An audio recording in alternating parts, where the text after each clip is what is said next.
půlnoci se všechno vrací zpátky.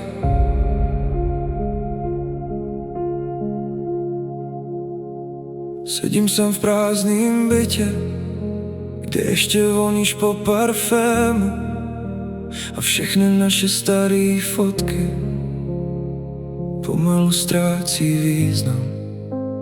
Venku světla města hasnou, déšť mi stéká po oknech a já pořád slyším tvoje jméno, i když už tu dávno nejsi.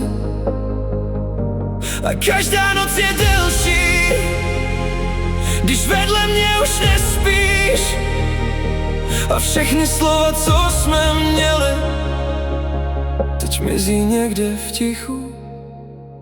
Po půlnoci tvoje jméno pořád slyším, v každém tichu mezi náma.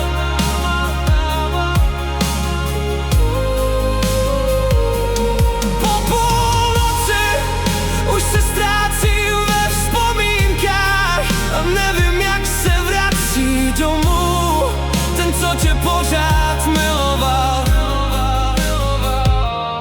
Po půlnoci pořád čekám, že otevřeš dveře a všechno bude jako dřív. Tvůj hrnek pořád stojí na místě, kde si ho nechala, a já nemám sílu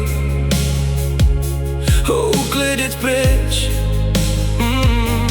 Možná jsem tě ztratil ještě dávno předtím, než jsme si přestali dívat do očí a město venku dál žije.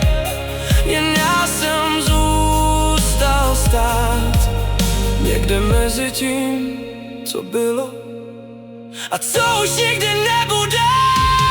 Po půlnoci se všechny vzpomínky vrací, jak dešť, co nejde zastavit.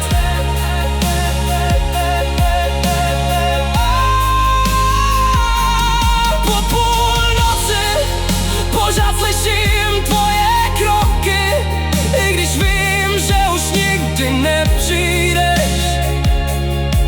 A kdybych mohl vrátit čas, dal bych za to úplně všechno, protože od chvíle, co jsi odešla, už nejsem tím člověkem. Po půlnoci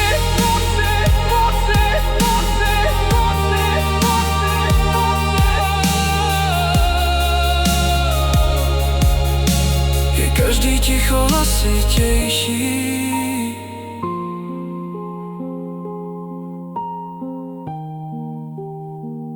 Po půlnoci je každý ticho hlasitější.